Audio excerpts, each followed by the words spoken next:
आम्ही घड्याळ चिन्हावर लढवणार.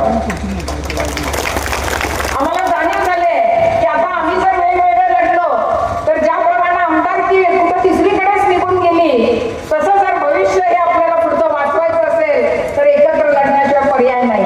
त्याच वेळी आम्ही अजितदादांना आणि एक विनंती केली होती की दादा आपण आमच्या विभागात एक सभा घ्यावी.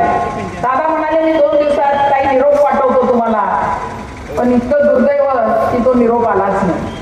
दादा सदगडात आपल्या येऊ शकले नाहीत. एक दुर्दैवी